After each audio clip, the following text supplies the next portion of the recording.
কেন যাজ ও delivery boy সেটাই শোনো। ম্যানেজার, এটা আমার ছেলে, আজই বিদেশ থেকে বাড়ি এসেছে। ভালো আছে বাবু? হ্যাঁ ভালো আছি, আপনি ভালো আছেন? হ্যাঁ ভালো আছি। ম্যানেজার, আজ থেকে আমার কোম্পানির দায়িত্ব সব আমার ছেলের উপরে দিতে চাই, কিন্তু তার আগে আমার ছেলের কাছ থেকে একটা পরীক্ষা নিতে চাই। কি পরীক্ষা আব্বা? আমি তোমাকে 2 মাস টাইম দিলাম, এর মধ্যে নিজের পায়ে দাঁড়িয়ে ইনকাম করে দেখাতে হবে, তাহলে বুঝবো তুমি এত বড় কোম্পানি চালানোর যোগ্য। ঠিক আছে আব্বা, কাল থেকে আমি ডেলিভারি কাজে যোগ দেব। আব্বা, তাহলে এই সেই কি হয়েছে বেটা? কই কিছু না তো। কিছু হয়নি তো? তোমার আব্বা আমাকে ফোন করে তোমার কাছে পাঠালো যে। কি হলো বেটা, তুমি কাঁদছো যে? কি হয়েছে আমাকে বলো। কাকা, আমি আপনাকে একটা কথা বলতে চাই। হ্যাঁ বাবু, কি বলবো বলো। কাকা, আমি এই গ্রামে 10 দিনের মধ্যে বিয়ে করতে চাই, আপনি যেভাবে হোক ব্যবস্থা করেন। এমন কি হয়েছে বেটা যে তুমি এই গ্রামে বিয়ে করার কথা বলছো? শুনবেন কাকা? তাহলে শোনেন। বাচ্চা কেউ আছেন? আপনার পার্সেল এসেছে। হ্যাঁ হ্যাঁ আসছি।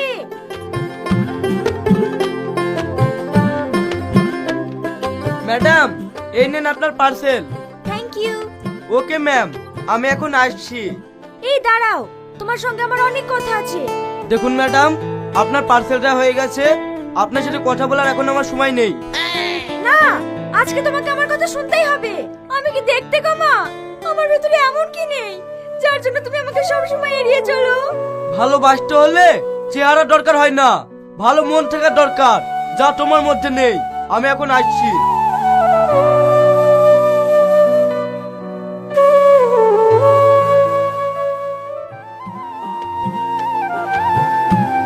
অনেক দিন তো হয়ে গেল, ডেলিভারি বয় তোর প্রেমে পড়লো নাকি?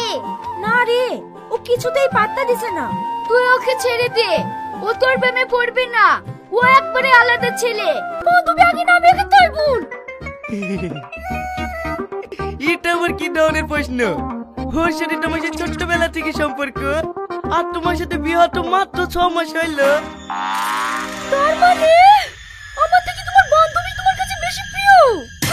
আরে না না, তাই কখনো হয়? তুমি তো আমার বিয়ে করা বউ, তুমি আমার কাছে বেশি প্রিয়। আমি যদি তোমার কাছে বেশি প্রিয় হই, কোনোদিন তোমার বান্ধবীর সাথে রাস্তায় দেখা হইলেও কথা বলতে পাবো না। তা কেন হবে? বান্ধবীর সাথে রাস্তায় দেখা হইলেও কথা বলতে পাবো না। তা কেন হবে?